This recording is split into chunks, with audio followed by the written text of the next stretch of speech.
It sounds very true to who we are, and people relate that with the albums that they bought a long time ago, and I think that's cool. Amen, brother. All right. Yeah.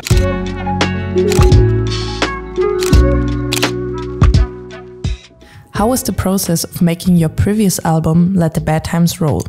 Well, we put out Let the Bad Times Roll in 2021. We had taken a long break between records, an accidental long break. I went back to school, we got busy with other things, and then before, like I said, pretty soon it was really long in between records. So we did get this last record out, 2021, and thought, let's be quicker next time. Yeah, well, really, and we had a real creative period right before the pandemic hit.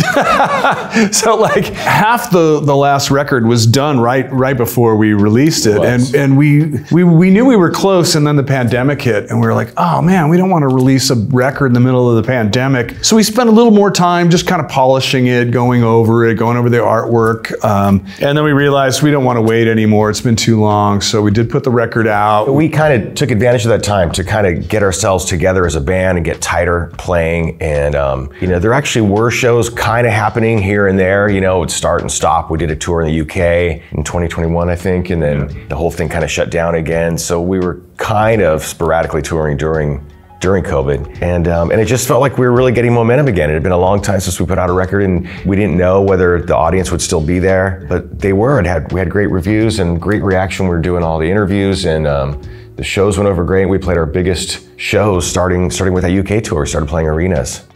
Why did you choose the title Supercharged for your new album?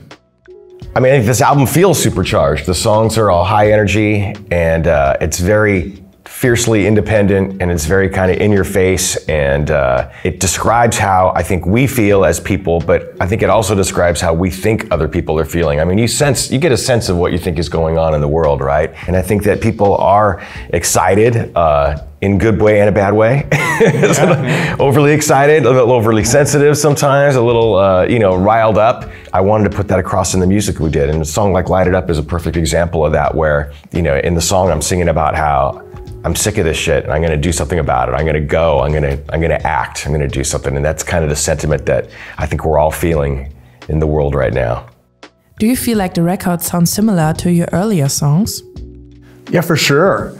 I mean, I think Light It Up and Fall Guy, those take me back to like Ignition days, you know, in terms of song structure and meaning behind them. Then there's songs like Make It All Right or Okay, But This Is the Last Time that are a little slower, a little more poppy, that remind me of Self Esteem. We're hearing people tell us that it sounds like the 90s. Like, yeah. Okay, well, good, I guess, right? Yeah. So I think the feeling of the music is still there, but I know that, you know, we add a lot more to our songs than we ever did before. There's a lot of stuff that you wouldn't really hear unless you look for it or you know it's there, that just kind of help flesh out the songs a little bit more. Yeah. So I mean, I don't think it sounds old in the sense that, oh, it sounds like the 90s. I think it sounds very true to who we are, and people relate that with the albums that they bought a long time ago, and I think that's cool. Amen, brother. All right. Yeah. What's the story behind the song Come to Brazil? I mean, Come to Brazil is the comment that we get the most on our social media, on Instagram. And I think it happens to other bands as well, but they're very passionate, the fans in Brazil, and they want you to come and they let you know. And no matter what you say, you could say, we're planning on coming to Brazil, and they say, come to Brazil. You could say, it's Noodle's birthday, come to Brazil. It becomes kind of a running joke. But it's also, you're very flattered because, you know, the fans want you to show up in Brazil. And when you do, they're among the most crazy fans you're ever going to play for, just really passionate and energetic. Because of this comment and this running joke, it finally occurred to us, like, oh, we have to write a song called Come to Brazil, right? So we tried to pick all the things that we love about Brazil that we thought that they would get a kick out of, and even the music had to be what we picture Brazilians being into, a very heavy, fast verse and a very anthemic big chorus, and then ole, ole, ole at the end, and put it all in one package. How do you experience aging in the punk genre? It's not something we really think about too much. You know, we still are in pretty good shape.